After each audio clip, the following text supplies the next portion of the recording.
It's October 23rd, 2023. This is Parshat Lekh. This is the Parsha that introduces Abram to us. We know that he exists. We have a little kind of dangling footnote in the last Parsha. But Abram comes onto the scene. We don't know anything about his background, basically.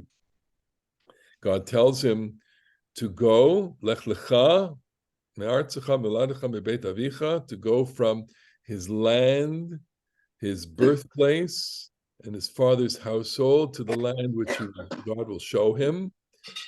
And ensuing from that, I will bless you and make you great. I will bless those who bless you. You shall be a blessing, etc. And through you, the world will be blessed. All the families of the earth shall be blessed.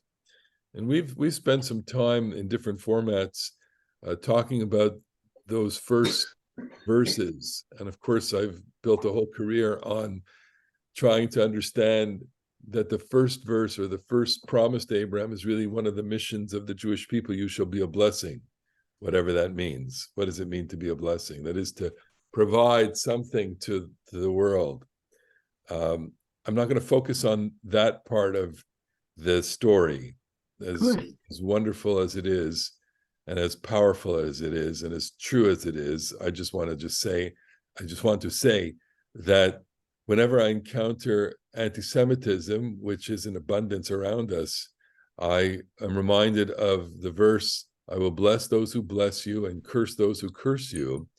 And I have to say, it never ceases to be true that people who hate Jews, who have criticism of Jews, and who look at Jews with a double standard, that's the way the world is looking at the Jewish people now, specifically in Israel, will be cursed. I'll give you one example, which is, the pusillanimous statements of university presidents, mainly Pennsylvania and Columbia, and the fact that as a result of their timidity and whatever equivocation, people are pulling out their donations, and the curse that they are bringing onto the Jewish people through their inability to face evil and call it that, is that their institutions will be cursed, because people are taking out their money, programs will be closed, students will decide that that's not where they want to go. There will be all sorts of results for that. Okay, Harvard too. Thank you. All right, but that's my little soapbox. I want to go to the next story. The very next story in Lech Lecha, you have to say is problematic on so many levels. You recall that as soon as Abram travels to the land and he goes and he makes an altar here and he makes an altar there, it's really within the first chapter that there is a famine in the land and he has to go down to Egypt. And that is very, very puzzling.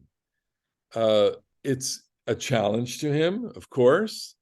And we, as listeners or readers of the text, imagine we've never heard this before, and we go, wait a minute. God just told him to go to the land, and he goes to the land, and then God doesn't say anything. The land is uninhabitable.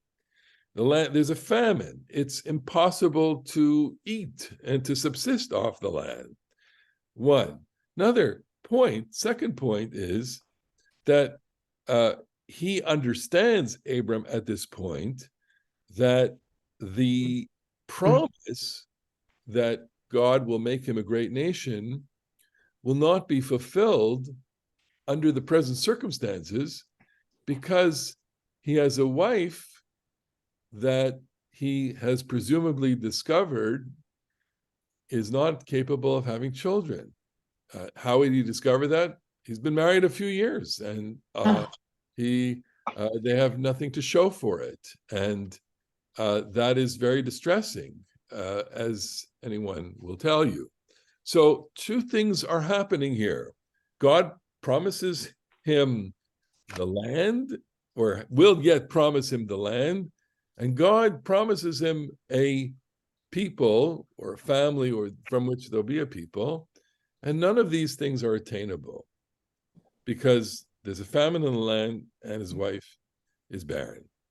And that's where we're going to turn to our story. Let me share the screen with you. I'm just pull up my text that I prepared, and here we go. One moment, please. Share the screen. Here we go. Can everybody see? We are, let's move this slightly here. Here we go. Now there was a famine in the land. Vayehi ra'av ba'aretz. Just let me get out all the other tools. Okay, here we go. Now there was a famine in the land. Vayered Avram Mitzrayma. Abram went down to Egypt to sojourn there.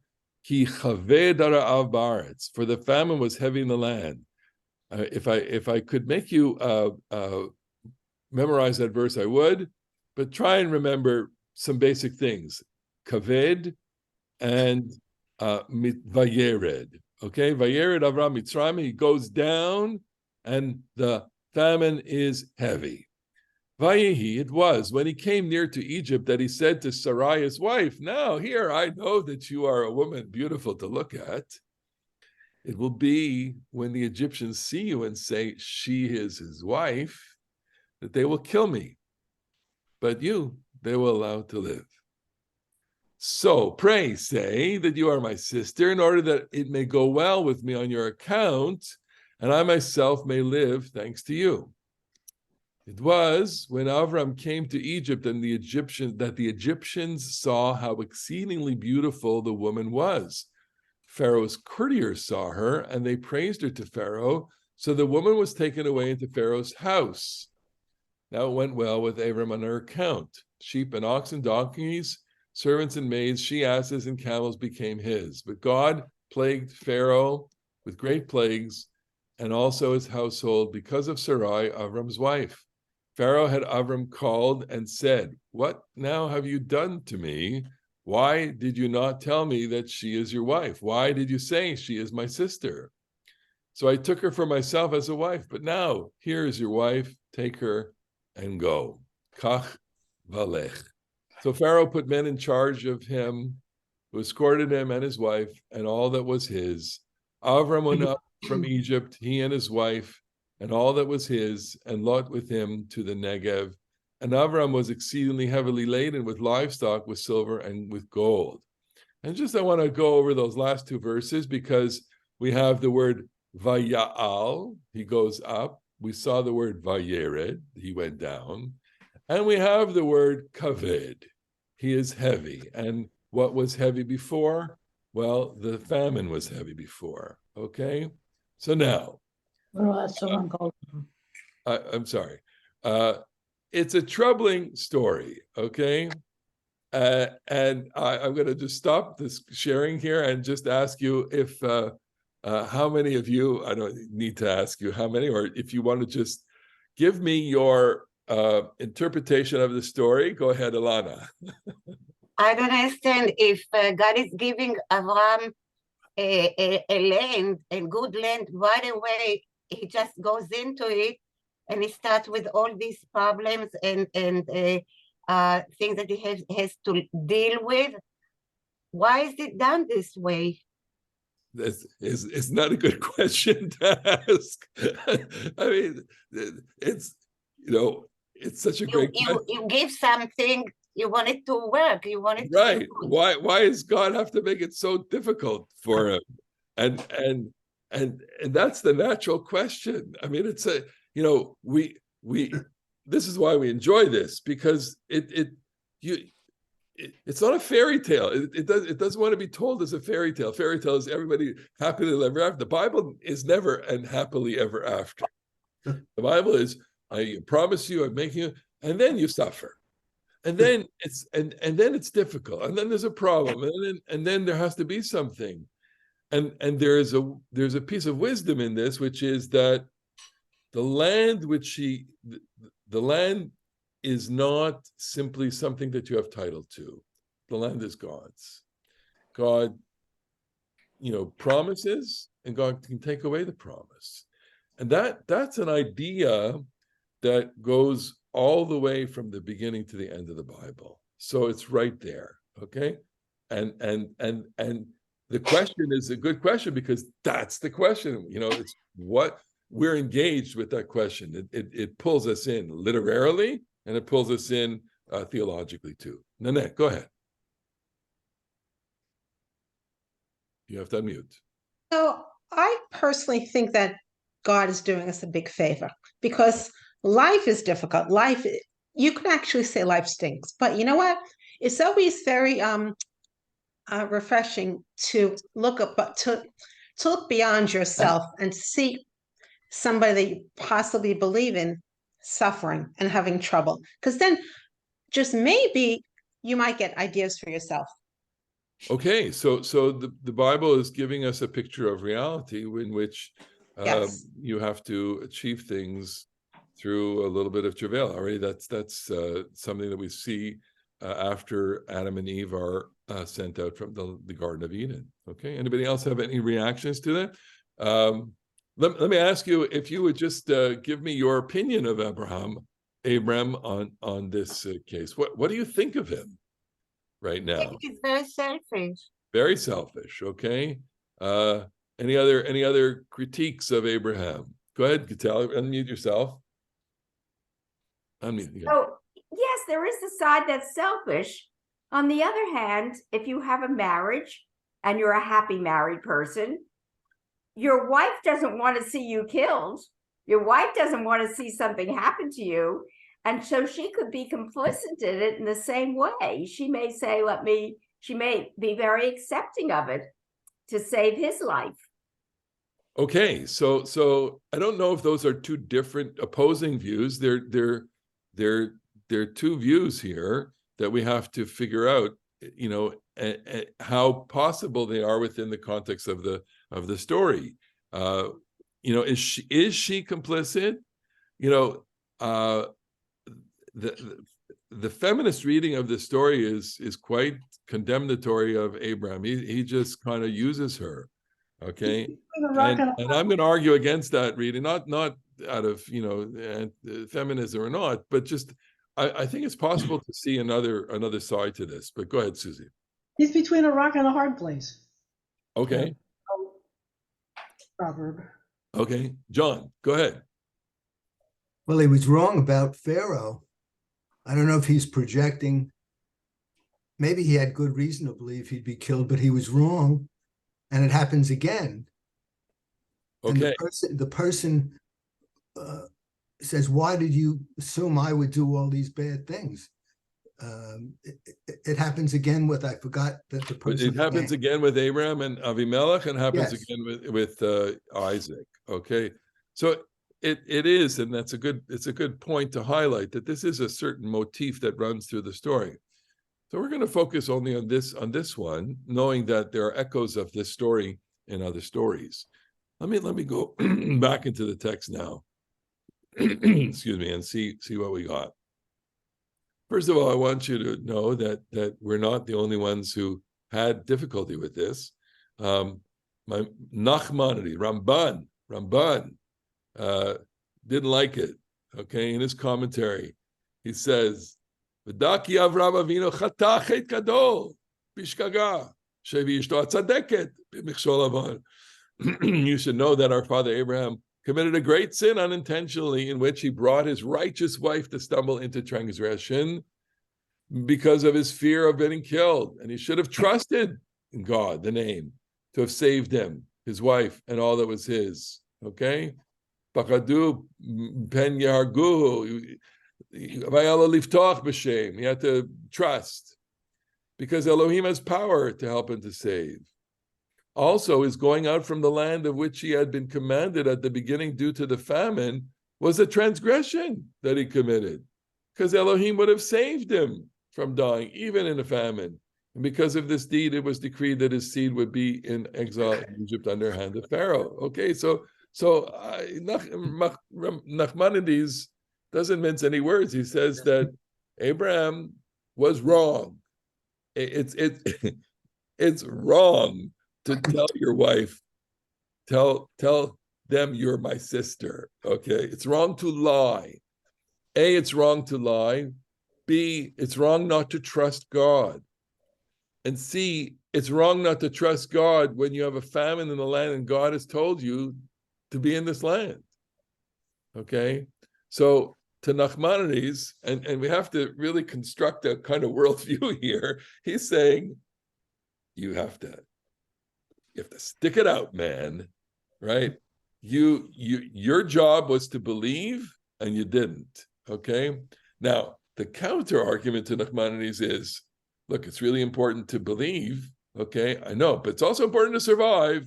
And if I can't eat, and God is not, on my wireless, God is not, talking to me all the time, what am I supposed to do?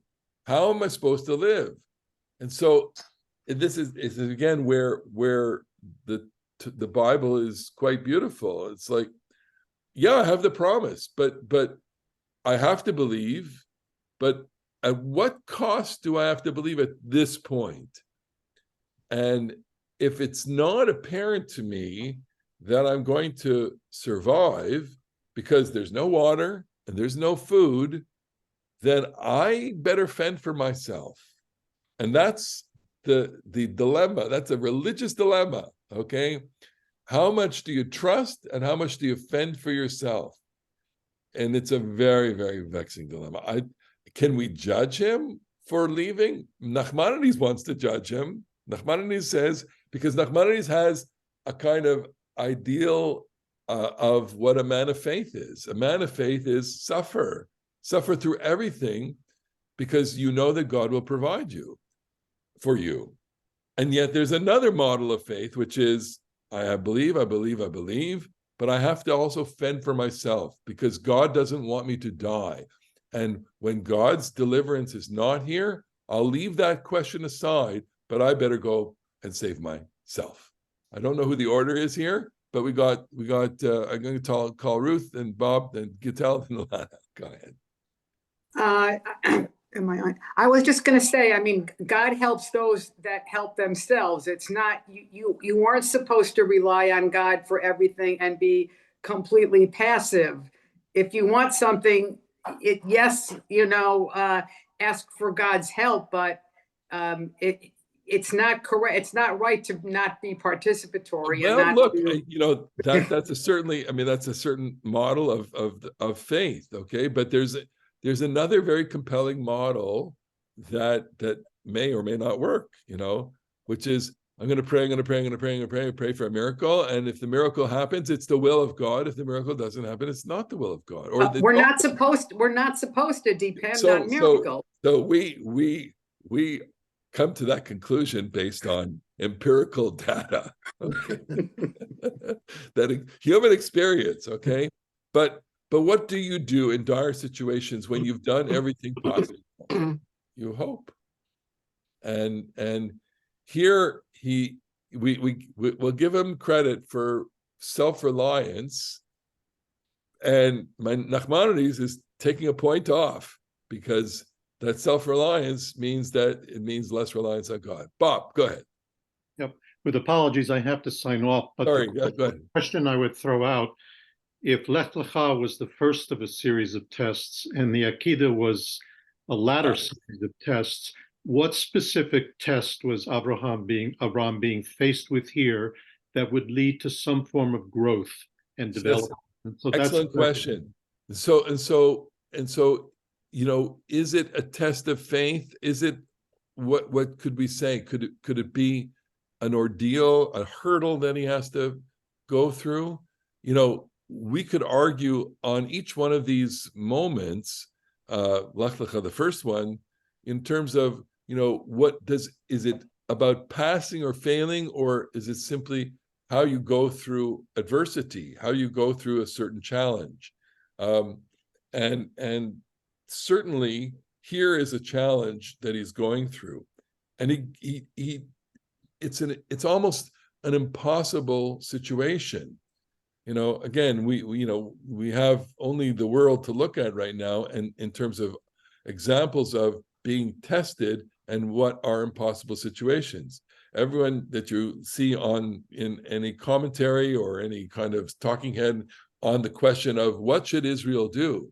Well, is it a test? Is it a challenge? Do you go into Gaza knowing that going into Gaza might threaten the lives of 200 hostages and imperil, numbers of soldiers, etc.? It's an impossible situation.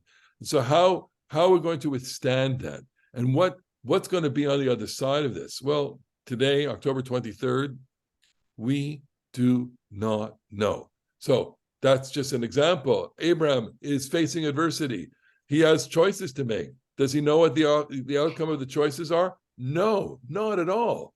He's going to make his best decision based on what he has. And I admittedly, and here I have to confess, I'm usually very critical about Sarah in light of the later stories that exist between the two of them. But there's a partnership here, and the two of them are in agreement on the strategy. That was kind of mentioned just before, which is that there's a marriage here, and the marriage is based on a partnership. I'll go one step further on this. Lekha, as I've argued in the past, could be construed as, Abram, you go yourself, right? Leave everything behind. Leave your family behind. Leave your homeland, your birthplace, your family, meaning go as a separate person to this land, and I will make you into a new nation, i.e., I'll find you another woman, a woman with whom you can have children, okay? And he doesn't do that. He takes his wife. Why? Because he's loyal to her. And I'm not going to say he loves her, because it doesn't say that. But what we can interpret is that he's certainly loyal to her in the sense that he feels compelled to take care of her, and he's loyal to his nephew Lot as well. Now we had Gittel, and then we had Alana. Go ahead, and then Bob Tinger. Gittel, you want to say something or no? No. So Alana, go ahead.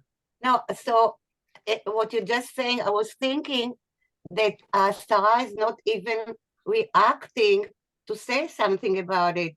Yes, I will go to Paro. I will not go to Paro. The Torah does not indicate how she feels about the whole thing. So what you're saying, I guess there is a good relationship, and she goes along and she follows. So she follows him, and so it's up for our interpretation. Does she have autonomy? Well, later on, she's a character. She's a notable character in her own right. When she wants Ishmael to absolutely, lots to say about her. Yeah. Is she passive here? Well, or is she acquiescent, or is she in agreement? And the fact that she goes along with it, I'm going to give her a charitable interpretation here and say she understands. It's almost like what Gittel said. She's a partner. She wants to survive. She agrees with him that if they stay here, they're going to die. So they have to go together. And whatever happens, happens. I'm with you. I mean, some marriages work like that. And good, bad, whatever, they're in it together. There is a partnership there, and God bless people. Go ahead, Nanette. So I just want to throw in that for me, Abraham, it's not so much that he left all his stuff behind, but that he's actually going to find his true self, whether it's good or bad, with the marriage, no, whatever. But he's actually on a journey to find his true self. Very nice. That's a part of the, Bob left, but it's part of the mystical tradition in terms of interpreting this Lekha towards yourself. Okay, good. Any other comments on this? All right, let's go on. So I want to try. I'm holding out the possibility that there's an alternative reading here, an alternative interpretation, and here we go. So we normally think of Abram as bad. Okay, we're critical of him. It's a sin, Ramban, a moral flaw, placing self-interest above the life of his wife. Bad, Abraham, no good. Is there an alternative way of reading the story? Let's have a clue. The opening verse and the closing verse, which is that the story has to work because the story has an ending to it. Now, the ending is that they go back, right? And the clue, the story tells us in a clue that I want to say it, it's a good sermon. Everything is going to be okay, right? Well, we don't know it at the beginning, but the storyteller knows it. And the storyteller has told us this literally by putting a clue at the beginning, saying, Vayered Avram ki chaved harav, right? He goes down, Vayal Avraham, Vavram kaved ma'od, okay? So the listener whose ear is cued to certain code words or certain keywords says, Vayered Vayal. I always talk about pairs, word pairs. Word pairs are so important in Hebrew and so important in the Bible. Vayered, Vayal, Vayal, Vayered, okay? Going up and going down. Well, they're two opposites. They're a pair, okay? He goes down and he goes up. Kaved harav, they could have chosen many other ways to say that it's kasheh or difficult or whatever, but it's heavy, okay?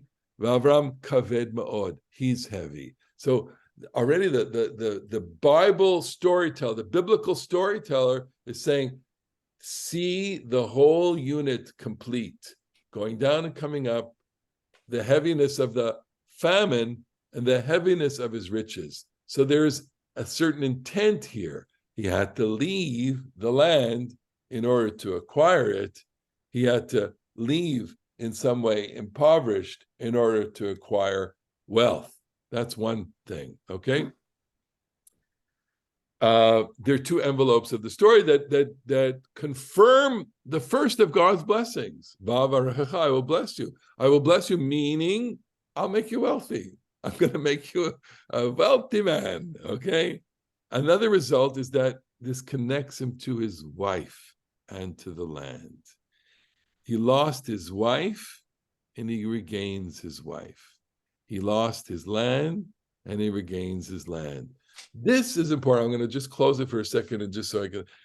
The movement here is a movement of crisis and resolution, or challenge and overcoming. And in the intent here of this is it sounds simple to say this, but only by losing does he know what he has, and can he make the leap from what he has lost to what he has now. And that the importance of this with regard to Sarah is that the story reinforces the necessity of Sarah as the partner with whom Abraham has to make the nation. Okay, I'm all in here. I want to share my own kind of learning on this. This is a new facet of understanding the story for me, just and reading it this time, is that Sarah is the indispensable partner for Abraham. It's very interesting. And we know, of course, what happens in ensuing stories. Sarah still can't have a child. So she takes a cue from Abraham. Listen, read it now in this light. Abraham said, look, we got to survive, so we're going to go to Egypt. So what does she do? She says, look, we got to fulfill the promise, and you need a child, so I can't have a child. Here, take my handmaid. And he certainly does, okay? And he goes and he sleeps with her handmaid, and then she takes matters into her own hand. Why? Because she's simply following his example. But in following his example later on, she kind of moves against the outcome of this story, which is that she needs to be the indispensable partner for the creation of the family. And that's what God kind of wants. God is not satisfied with Ishmael as the heir. God, God, like the way I read the story is like God is watching this in heaven, and he's trying to, let the characters do their own fate with all the struggles. And she says, it's enough already. Here, take her and have a son with her. And God goes, oh my God. oh my, this is, now I have to contend with another people. And she's not wrong, but she tried to look what happened in the story. This wasn't what I planned on. Okay. That's what God is kind of saying. All right. And this is what is part of this story too. I'm gonna move a little faster here. What was Abraham's plan? Okay. Look what it's just I feel like we're so committed to the way we understand these stories all the time because of people like me who get up in pulpits and teach the story the same way every single year. All of a sudden, if you learn a different commentary or read a different book on it and see a different side of it, changes the whole complexion of the story. And that is what the joy of this is all about. So here, think about it this way. What was his plan? It was when he came near to Egypt that he said to Sarah, his wife, now here, I know that you're a woman that's beautiful to look at. Okay. So they have decided that they're going down together. Okay. It's a famine. We need to survive. Uh-oh. You're a beautiful woman. Okay. What's going to happen? I'm trying to cover all my bases. Okay, says Abraham.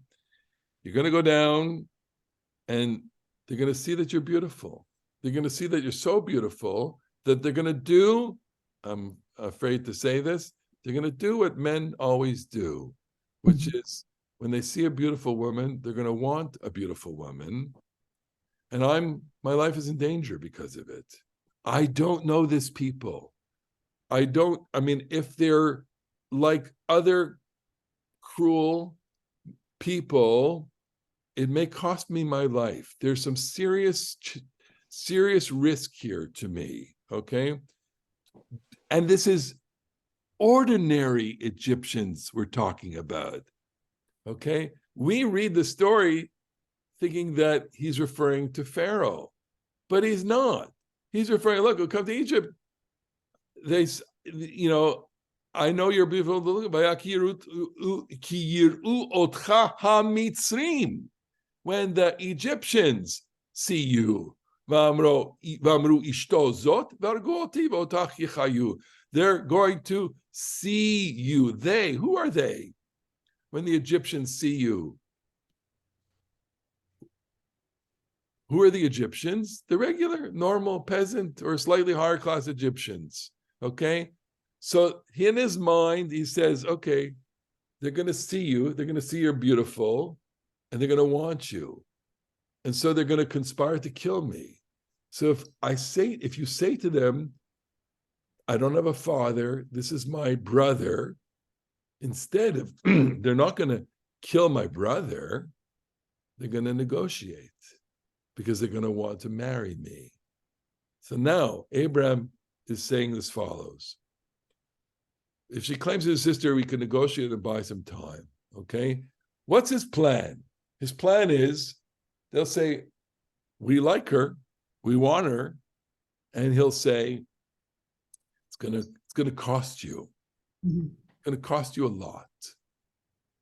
So, and we know later on that Abraham knows how to negotiate, because he negotiates very well and successfully to get what he wants from from Ephron the Hittite, okay? And he will get what he wants. What does he want? Mostly, he wants to survive. He wants time. He'll say, here's my price, 1,000 whatevers, okay? They'll go, what, 1,000? No. Let's make a bargain. And he'll stretch out the bargaining. And if it becomes too difficult, they'll simply escape. That's his plan. Okay? I'm reading this into the text, but it's plausible in the sense that, you know, he knows that he has a beautiful wife, which he doesn't want to say this out loud. It's a commodity. I have a commodity, a precious commodity. So I'm going to do whatever I can to get enough value out of that commodity so that we can survive, so that you and I can go back together again. Okay, she goes on with it. What happens? And he has enough confidence to manage to negotiate. But what happened? Vayir'u, vayir'u, vayahalalu, par'o, par'o, par'o. The Egyptians saw her. She was beautiful. The officers of Pharaoh saw her. They praised her to Pharaoh. They brought her to Pharaoh. This is the unanticipated moment. He does not fully anticipate this eventuality. He did not think this out all the way. He thought I'd have, Joe Egyptian negotiate, okay? But didn't realize what he was dealing with in this society. This society is a highly structured society in which all the best things go to whom? Pharaoh. This is a woman who is far and exceedingly more beautiful than any other ordinary Egyptian woman. Who should get her? Only Pharaoh. And why would the Egyptians and the officers of Pharaoh promote this woman to Pharaoh? Why? Because in a highly structured society where Pharaoh, the sovereign, has all the power, you want to be be endeared to that powerful and despot person, okay, with as much, and curry as much favor with that king as much as you can. They have every incentive to bring this information to Pharaoh, because what could be better than having the most beautiful woman in your entourage?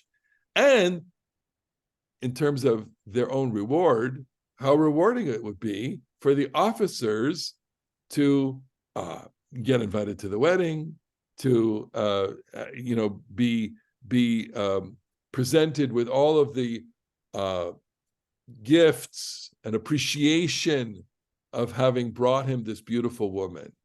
It's well within their interest to pass on the information to Pharaoh, who then says, yeah, absolutely. Okay. And the way that the text conveys this is by introducing to us this character, Paro, Paro, Paro. The fact that it repeats this 3 times basically hammers into your brain that this is a society that is governed by Paro, whose direction is only at Paro, like every other despotic monarchy, okay, in which the sovereign controls everything, including life and death, and to whom all good things are due, including possibly your firstborn and possibly any woman that he wants. And so it's well within the interest of the ordinary Egyptian and the officers of Pharaoh to say, look at this. You are, here comes someone beautiful. It's almost as if, in another story that we have, I'll just stop sharing here and get your comments on this. It's almost as if we have, a similar situation when we see Joseph. Joseph, as we've talked about previously, is remarkably talented. Okay, he's extraordinarily beautiful, but he's also remarkably talented. And the fact that he belongs in the purview of of Potiphar gives a lot of status to Potiphar, and that's why Potiphar is very possessive of him, even when he goes to jail. And when he finally interprets dreams, Pharaoh sees him immediately. It's a different Pharaoh, admittedly. Pharaoh sees what extraordinary person this is, and says immediately, yeah, I gotta have him. I gotta have him with me, right? And as any CEO will tell you, you don't pass up an extraordinary talent. If you see, I mean, I see this happening when people who are extraordinary get positions, and sometimes things land in their lap. Why? Because other people see that these are extraordinary people, and it doesn't matter if they have the degrees or the prerequisites or whatever. A smart CEO will say, I see some potential in that person, and I will say so, and that prerogative is mine. Okay, Pharaoh, that prerogative is mine. She's a beautiful woman. That's my prerogatives. Susie, go ahead.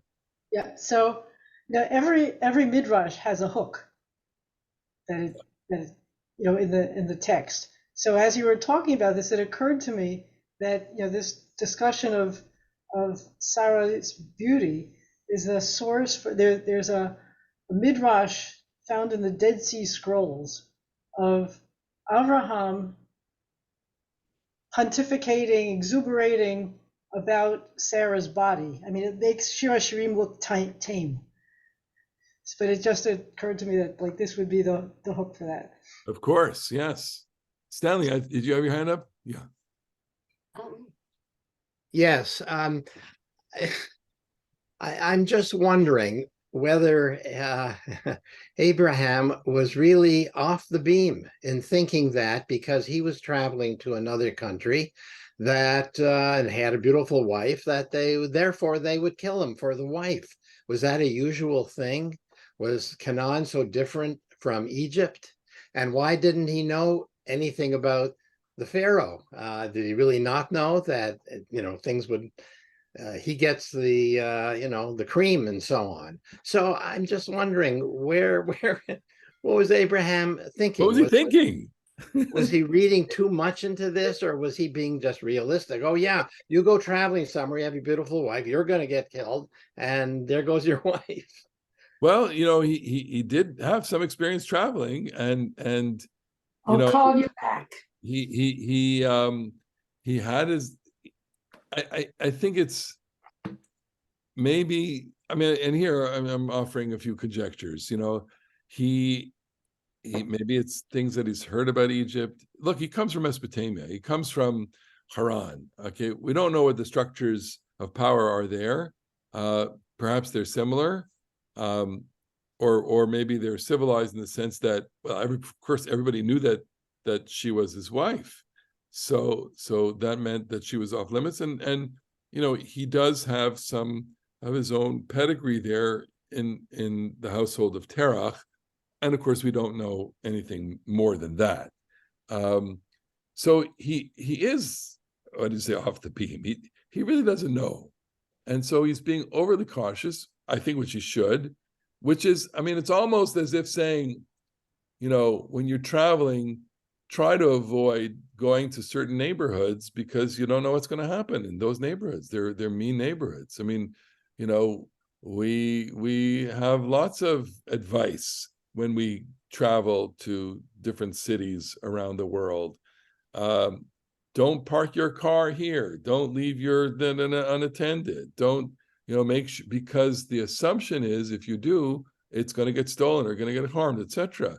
Because the people around there, this is how they behave. So he is coming with an assumption that the sexual licentiousness of the Egyptian people is such that they will take her. Now, why? Now, again, I'm going to offer this conjecture, but Egypt is in the line of Ham, okay? Shem, Ham, and Yafet, the three sons of Noah. Shem, of course, is the ancestral line of Abram. Japhet is the European line, but Ham is the ancestral line of Mitzrayim. You recall in the Torah that Ham, there's all sorts of sexual innuendo with Ham and Canaan and Noah, etc. And the Canaanites altogether within the Bible's view of the world, the Canaanites have absolutely no sexual morals altogether. And I suspect, although I'm not going to hang a hat on it, that there's, the presumption that they are always sexually inappropriate may be operating here as well. We have Alana, then Nanette. Go ahead. Thank you. That's very interesting. Okay. Me? Yes, Alana. Okay, about Vayered Vayal. And Yes. he went down and he went up. I just thought of Sulam Yaakov, Malachim Perfect. Olim Veyordim. Perfect example. Beautiful example. So Nanette. Sorry. רגע, Yeah, go ahead. אז ירידה לצורך עלייה. Yes, absolutely. So this is a paradigm of descent in order to ascend. And where else will we find that here?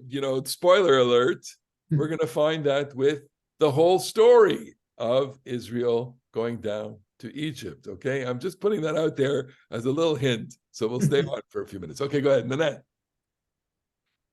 So Rabbi, I have to admit I'm a teeny bit bored because this is the same story in many operas in life. I mean, there's always a top banana. It's like a mafia story, but I have to speculate. Of course, this is our story, and back then in biblical times, I guess this kind of stuff never happened. This is like the first, so people are shocked back then. Okay. Don't be bored. All right, let me continue on here and get to the final parts of this. All right, so Abram didn't expect that. He thought he was going to encounter regular people. The poetry of the passage, Pharaoh, that's the clue. Pharaoh exercises power, he abducts her, and he didn't plan on that. All right, so it went well with Abram on her account. All right, he gets all these animals, but how well was it in the end? He doesn't have his wife, so it's not well at all. So the point is that we normally read this story with a kind of moral condescension, okay, and with self-flattery, okay. I'm the first one to admit this, which is we flatter ourselves in thinking that we would do something different here, that we would behave morally here, okay. And what we're saying here is that, no, this was a very impossible situation. And it's not that he got wealthy on her behalf. It's that he lost everything. He lost everything. What compensation is it to get animals and, donkeys, servants? You need your wife, right? So now Abram is in a situation where, okay, I got a retinue of donkeys and animals and servants, but what am I going to do now? My wife is in the harem of Pharaoh. I don't know what to do. Now, if we were worried about, faith and trust before, now he's really got to hope that God is going to, come to the fore, that God is going to kind of rescue her. And that's exactly what happens. When he says, Laman yitavli bavorech ve'chaita nafshi biglalech, that's what he says to her as the condition, as the, this is what's going to happen. I want to survive. This doesn't mean I want to get wealthy. These are parallel phrases. I want to survive, and that will be good. And what happens? Ulavram etiv bavura, he's made big, he's made good with her. But chaitan nafshi biglalech, it doesn't say that. It doesn't say he survives. It means he's now bereft of her. He's lost her, okay? And he's got to get her back.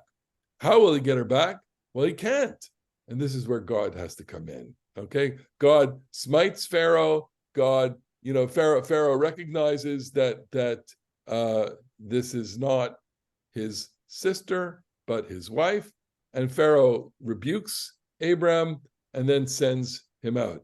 And this is what is going on here, that this experience enables Abram to reclaim his wife and to return to his land. And that is the issue, okay? And here I want to do what this person does, Jonathan Grossman. I want to give him credit because I'm reading his book now, both in Hebrew and in English. The Hebrew the English doesn't fully translate adequately the Hebrew, but that's my problem. So I read them both. What he does in your right column here, and I didn't have a chance to fully put this in English, so it's the Hebrew. The right column is Genesis. The left column is the end of Genesis and Exodus. You'll see that there are clues from Genesis to Exodus in which the clues enable us to say, of course, Israel in Egypt parallels Abram in Egypt. Maseh ha'avot siman labanim. The things that happen to the fathers is a sign for the sons, for the descendants. Look at this. In chapter 12, our chapter here, Abram goes down to Egypt at the end of Genesis. Vayerdu Mitzrayim. Who goes down? The people go down, the sons. The children of Jacob go down to Egypt when there's a famine. There's a famine with Abram, there's a famine with Jacob. Okay? Kaved harav ba'aretz. Lagur ba'aretz banu ki ein mir elatzon asher lavada ki kaved harav ba'aretz Canaan. The famine was great for Abram, the famine was great for Jacob and his sons. They're going to kill me and you will be alive. And so where do we get the threat of being killed? Well, when the babies are born, there's the threat that they will kill them, okay? They will kill the male babies and let the female children, chayu, they will be alive. When Abram came down to Egypt, Bnei Israel, haba'im Mitzrayma, children of Israel went down to Egypt. God smote Pharaoh with great smotes, great plagues. And then here in the Exodus, Od Nega, another plague I will bring against Pharaoh. Vaikra Paro Lavram, God summons Pharaoh. Vaikra Paro Moshe Ularon, God summons Moses and Aaron. Kach Lekh, take her and leave. Kechu Asher Dibartem Velechu, take your possessions and get out of here, says Pharaoh to Moses and Aaron. Vayishalchu oto ve'et ishto, they dispatched Abram and his wife. Vatechzak Mitzrayim ala'am l'maher lishalcham. Egypt was strong against Israel and dispatched them from the land. V'Avram kaved ma'od b'mikneh b'kesef uzahav. Abram was heavy with all of these possessions. And then in Egypt, it's Vashala Isha Mishchenta, Klei Chesed Uklei Zahav. They got all sorts of objects of gold and silver from the Egyptians when they left Egypt. And what does that mean? Okay, so what Jonathan Grossman is saying here, he's saying, look, the story of Egypt is anticipated in the story of Abraham. In order for Israel to acquire the land and to become a nation, that to experience the exile or the leaving, descent from the land and the return, and that to experience a certain kind of barrenness by their slavery and oppression in order to come back. Abraham experiences two things. One, the experience of this kind of destitution in the sense that his wife is not able to produce children, and a sense of the literal suffering of the famine. In the process, he regains his wife and he will regain the land, such that upon return to the land, God will then promise him the land. And so what we have here, in a complicated way that is accessible, if we do the work and listen to the words, what's accessible to us is understanding that the story of Israel in Egypt mirrors the story of Abraham and Egypt, Abraham and Sarah's descent to Egypt. That this is I don't want to say a foreshadowing, but it is a motif that is already woven within the story. And so what makes the Bible, great in this sense is that the Exodus from Egypt echoes the earlier experience of the founder of the people. Abram descends to Egypt and returns to acquire the land and produce a family. Israel descends to Egypt, is enslaved, returns to acquire the land and produce a nation. One is simply an extension of the other. Ruth. Okay, so you jumped over from what's happening now and the similarities to what happens at the Exodus of Egypt.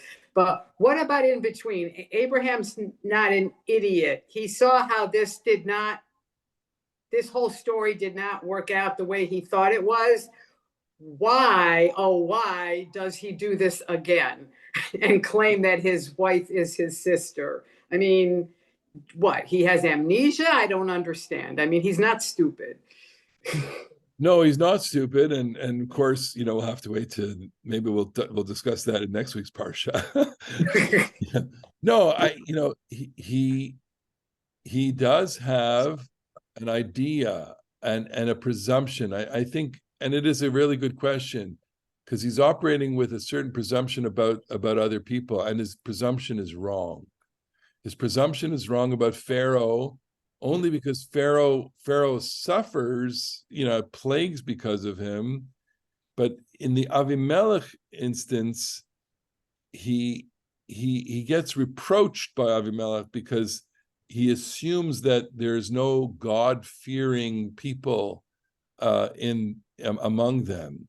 And of course, nobody touches her. They do take her into the harem, but nobody touches her. And the reproach, the rebuke that they give to Abraham is, what did you think? We weren't fearful of God here. So it's a different story with the same motif, but it teaches us a different kind of lesson. We'll have to look at it in depth, perhaps, if that's what I choose to talk about next week. Okay. Any other comments? Why is Egypt always so successful in Guess what I should do with that? not having the famine, and Canaan is having it? I'm sorry?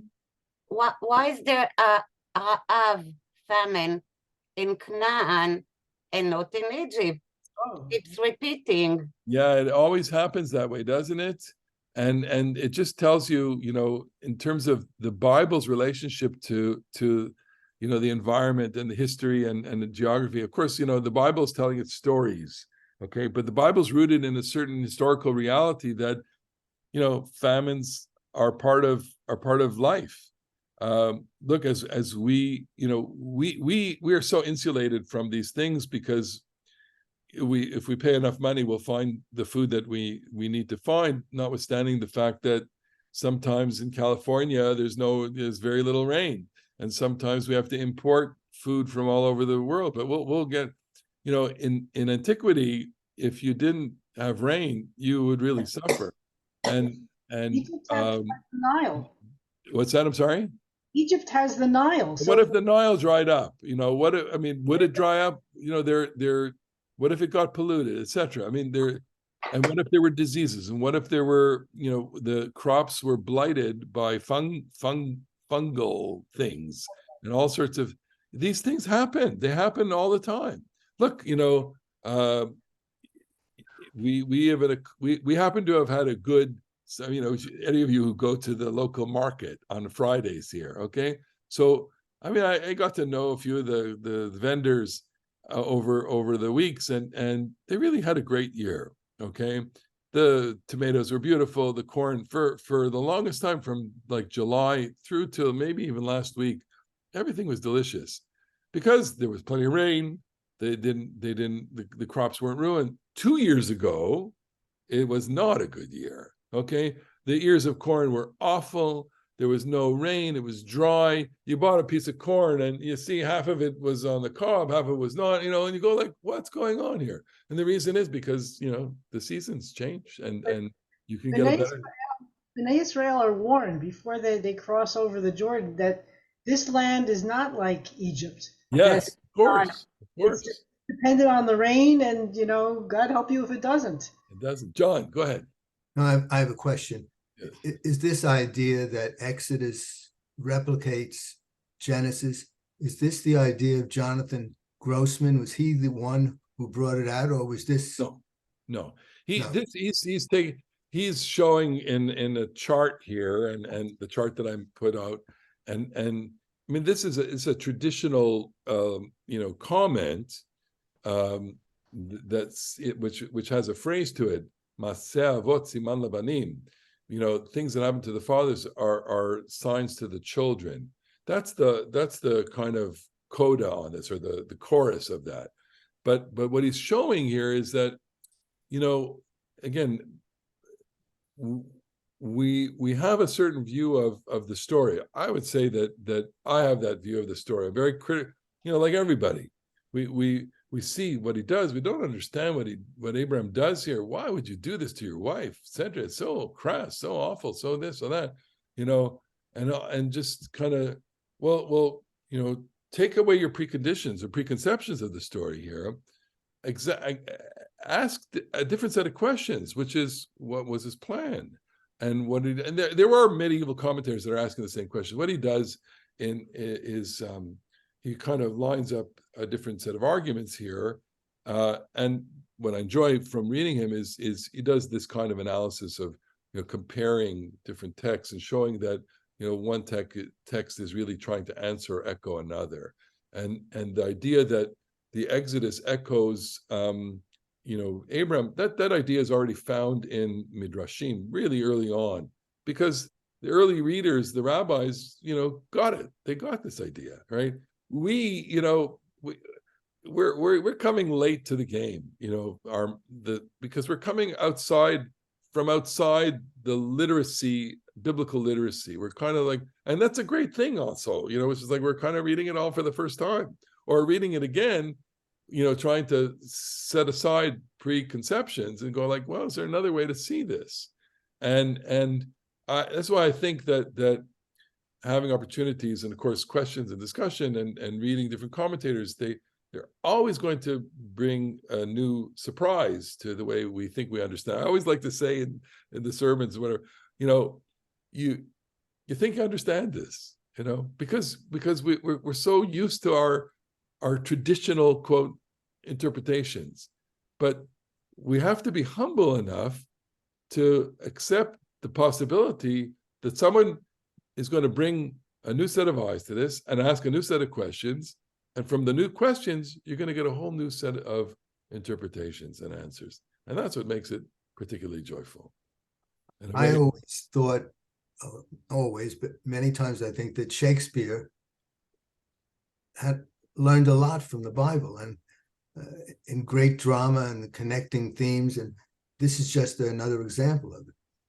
Absolutely. Also, the rhetoric of the Bible is unbelievable. Absolutely. And Shakespeare really picked up on that. Absolutely. And the greatest writers, and like I think of Lincoln, lots of his speeches are, and of course the whole Victorian era. Biblical literacy really kind of impressed itself on both the English language and, of course, on rhetoric, until, of course, the modern time when people are not so literate.